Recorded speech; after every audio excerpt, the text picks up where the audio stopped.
All right, everybody, good late afternoon. We have ourselves a Seattle Seahawks practice report from Wednesday today, and we're going to go ahead and go through it now. McDonald already told us a lot of this stuff earlier today, so nothing here is overly shocking. There are a couple of things that are worth noting, but keep in mind that it is Wednesday and we still have a couple practice reports to go. So what we see here is not necessarily final. Also, we have a Buffalo Bills injury report from earlier today we want to look at. Let's start with the Seahawks side of things, though. Corbin Smith has the latest and greatest information from the Seattle Seahawks. And as you can see, we got a handful of players not practicing today. We knew about Metcalf. McDonald already said earlier today Metcalf's not practicing today. Trey Brown also not practicing today. Neither is necessarily out this week, but they do seem to have a little bit of an uphill battle to go. So we will continue to monitor and see what happens. Don't expect Metcalf to practice tomorrow. Friday is going to be the big day for him. Trey Brown, they're being a little more mysterious on, I feel like. So I'm not sure about that, but keep an eye on it. Leonard Williams didn't participate, but that had more to do with just giving him rest than anything else. Not worried about that. I guess there is a lingering knee injury, but it's not anything serious enough to keep him out. So not worried about that. Nehemiah Pritchett on the ankle injury, which I guess that's something that happened near the end of that Falcons game that I didn't notice. So that could end up being a little bit of an issue if we don't have Trey Brown. And remember, we also won't have Artie Burns because he's on IR. So Pritchett might have been next man up, and we'll see what happens tomorrow, but not thrilled about that. I know he's not playing well, but we still need him while we're dealing with all these cornerback and general defensive back injuries. Ken Walker also did not practice, but it's because of the illness.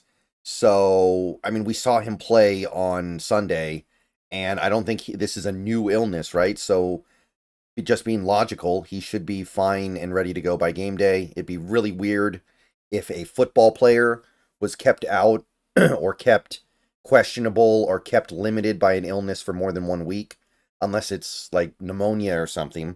I guess Debo's dealing with something like that right now, but not bad. Not bad overall, mostly in line with expectations. I'm not worried about the Ken Walker thing, so not too bad. Limited participation. We got limited participation. Some pretty good news here.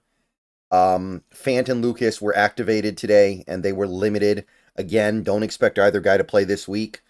Don't expect Lucas to play until after the bye, but they are on the way back, and that is what counts here. So definitely great news there.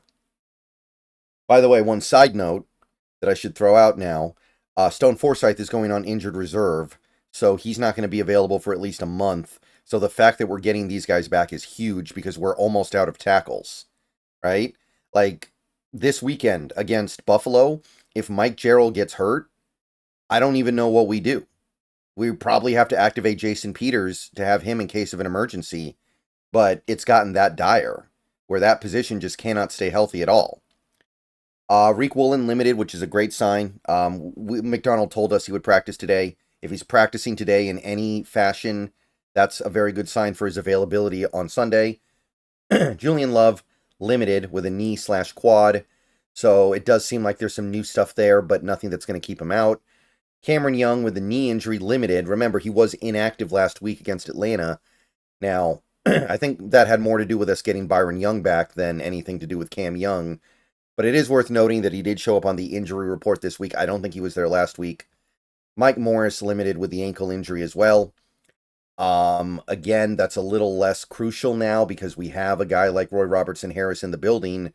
But Morris still got some snaps on Sunday with Roy playing a lot. So I'm not going to completely discount it. But again, he's limited on Wednesday, so he should be fine. Full participation, we got Brady Russell, shoulder injury, good to go. Boye Mafe, full participant with a knee injury. So that's a really good sign that he's now at the point where he's not missing meaningful practice time. Jarek Reed, also full. Hasn't been activated yet, but this could be the week. And, I mean, he can be a special teams demon. I don't know if he'll be a special teams demon immediately coming off of this injury, but we've seen him do that before. So, Jarek Reed II, hope you get activated this week. We need some help in the defensive backfield, and we need some help on special teams. So either way, you can help. Okay, so that's the Seahawks practice report. Again, some things that are worth noting, but a lot of the stuff that we have here is just basically what McDonald told us earlier today. Now, the Bills side, this is going to be some new stuff. Again, I want everyone to keep in mind this is Wednesday.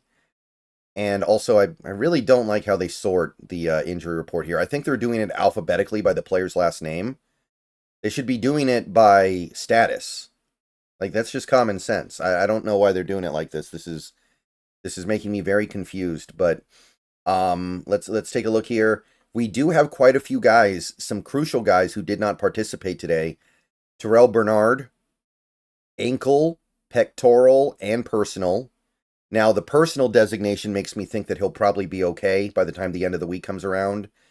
And usually they don't list personal if he's also being crippled by injuries. But for the moment, did not practice. That's a key part of that Buffalo defense.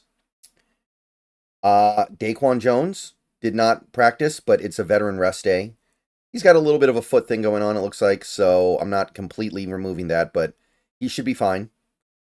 Dawson Knox did not participate. He has a role on that team. You know, he does stuff for that team for sure. That would be a significant hit to the offense, even though Dalton Kincaid is obviously moving into pole position in that offense as a tight end option. We have Curtis Samuel with a pectoral injury, did not participate. Matters less now because they got the Amari Cooper trade through. And Dwayne Smoot with a groin injury, defensive end, did not participate. So it's a pretty significant list of guys who didn't participate. We're just going to have to see which ones actually end up amounting to something. We won't know for sure until Friday, but we'll get an idea of it by tomorrow.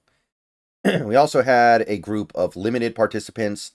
Dwayne Carter, I think this is the defensive lineman from Duke, the rookie, limited with a wrist injury. Damar Hamlin, limited with an ankle injury. So, again, if you're limited on Wednesday, you're probably going to be good to go unless you go backwards. So, it's just worth noting these guys might be less than 100%. You got Mac Hollins, shoulder injury, limited. Again, it's not that it doesn't matter, but it matters less now that Amari Cooper's in town. Teron Johnson, generally considered to be one of the best slot corners in the league, forearm, limited. Dalton Kincaid with a collarbone injury is limited, so hard to believe that he won't be out there, especially if Knox ends up not being able to go. And Dorian Williams, I think another rookie, I remember looking at him in the draft last year, knee injury, limited. Not a huge part of what they do yet on defense, but special teams, he does some stuff. And then you got your full participation of Josh Allen, you got Darrynton Evans, a backup running back coming off IR. Maybe he gets activated, maybe he doesn't, but it's unlikely he'd play very much. Quentin Morris, another tight end. He's full participant. And Mitch Trubisky, full participant with a knee injury. So there's quite a bit going on here, actually. And guys like Bernard and Knox, their presence or lack thereof would definitely have an impact on this game. So we'll see what happens tomorrow with both these teams. But that's your practice report, injury report stuff for today.